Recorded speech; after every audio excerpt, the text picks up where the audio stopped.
Oke Wak, jadi kisah yang akan aku sampaikan malam ini dikirim sama Wawak kita yang bernama Israfil dari Singapura. Halo Bang Israfil, saudara serumpun Wak kita sama Bang Israfil ini sama-sama keturunan Melayu. Nah jadi Wak ceritanya sejak tahun 2020 Bang Israfil ini kita panggil Bang Is aja lah ya. Bang Is ini sudah menetap di Turki karena memang dia bekerja di sana. Lalu pada bulan Agustus tahun 2021 ada urusan pekerjaan yang mengharuskan Bang Is ini pergi ke kota Gaziantep, namanya Gaziantep, entah Gaziantep entah apa, pokoknya tulisannya kayak gitu. Letaknya di Turki bagian tenggara. Dan setelah urusannya di Gaziantep ini selesai, Bang Is ini pun pindah lagi lah ke kota selanjutnya. Dia tuh lagi kayak monitor lah ke beberapa kota yang ada dekat Turki itu. Pertama Gaziantep, kota berikutnya yaitu kota Konya yang terletak di Turki bagian selatan ya.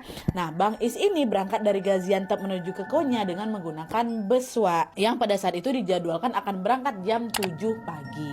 Karena memang baru pertama kali ke kota Konya, pada saat itu Bang Is ini waktu udah nyampe di terminal, dia mau mastiin lagi nih, ini benar nggak bus yang akan aku naikin ini betulan ke Konya gitu kan. Akhirnya dia pun bertanyalah ke seorang perempuan penumpang juga gitu kan, yang tampaknya juga sedang menunggu bus yang sama. Bang Is nanyalah, halo perkenalkan nama saya Israfil, saya mau tanya bus yang ini nih betul mau menuju ke Konya nih Mbak, kata kayak gitu.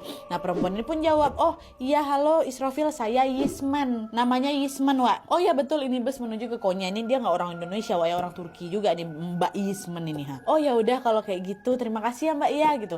Kamu ke Konya Israfil, kata si Yisman. Kebetulan aku juga mau ke sana kok, katanya. Iya Mbak, aku mau ke sana juga, aku ada kerjaan di Konya. Ternyata satu tujuan kita ya gitu. Pokok basa-basi lah mereka berdua nih. Dah lah tuh singkat cerita, akhirnya tibalah waktu keberangkatan Wak.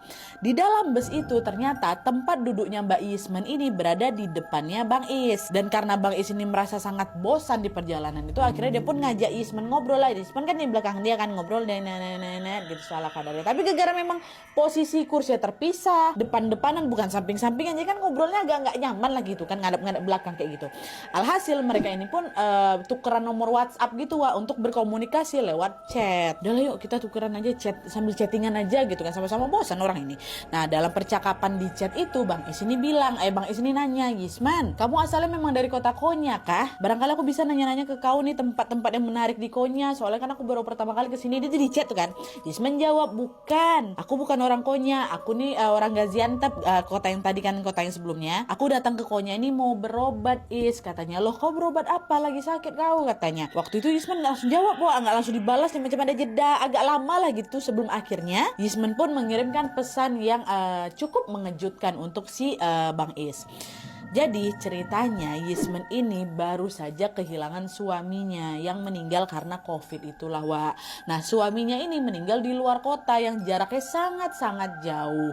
Karena memang tidak memungkinkan untuk dibawa pulang ke Gaziantep itu, akhirnya suaminya dimakamkan di kota itu. Kota yang sangat jauh ini nggak disebutkan pula kotanya di mana. Yang penting nggak di Konya, nggak di Gaziantep. Gegara posisi waktu itu memang ya kan lagi COVID kan Wak. Yisman pun nggak sempat ketemu sama jasad suaminya untuk terakhir kalinya. Padahal pada saat suaminya meninggal itu Wak, ternyata adalah ini satu urusan penting yang belum selesai. Dan itulah Wak yang menjadi alasan kenapa si Yisman ini pergi ke Konya. Loh kenapa, apa hubungannya Nadia? Kalian tahu Wak, karena konon katanya di Konya itu, di tempat yang akan mereka kunjungi ini, ada seorang dukun yang bisa membantu Yisman bertemu dengan suaminya yang udah meninggal tuh. Tuh dikasih tahu sama Bang Is lewat chat kan, itu kejut lah Bang Is.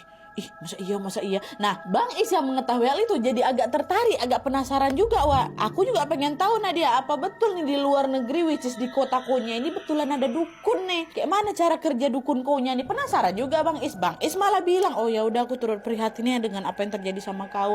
By the way aku boleh ikut nggak ke tempat dukun itu? Aku juga mau lihat. Kata siapa? Kata Bang Is. Yisman dibolehkan ya? Oh ya udah bolehlah, nanti ya aku ajak temanku juga, nanti sore kami jemput kau di hotel, katanya. Oke sampai ketemu, boleh aku ikut. Boleh Wak. Ada lah tuh kan. Singkat cerita, akhirnya bus yang mereka naik ini pun sampailah di kota Konya. Sesampainya di sana, Bang Israfil langsung menuju ke mana? Ke hotel tempat dia menginap. Dia lanjutkan pekerjaannya dan segala rupa. Lalu ketika sore tiba, Yisman ini akhirnya nelpon lah Bang Is. Dia bilang, halo Is, aku udah di lobi. Kita berangkat sekarang ya Is, kata gitu. Oh ya bentar aku turun, kata gitu. Nah sesampainya di lobi, Bang Is ketemulah sama Yisman dan juga seorang laki-laki. Nah laki-laki ini kawannya si Yisman Wak, namanya Es Esen. Mbak Yismen dan Mas Esen. Bukan Esan ya, Esen. Dan setelah ngobrol dikit-dikit nih basa-basi gitu kan kenalan, mereka pun akhirnya berangkatlah menuju ke rumah si dukunnya dengan mengendarai mobilnya si Esen. Perjalanan mereka pada saat itu lumayan lama, wah, jauh kali menuju ke rumah dukun ini. Mereka melewati banyak kebun, ada kebun jagung, ada kebun labu, pokoknya jauh lah ke sana tuh berjam-jam. Dah lah tuh singkat cerita, sampailah mereka di rumah si dukun ini.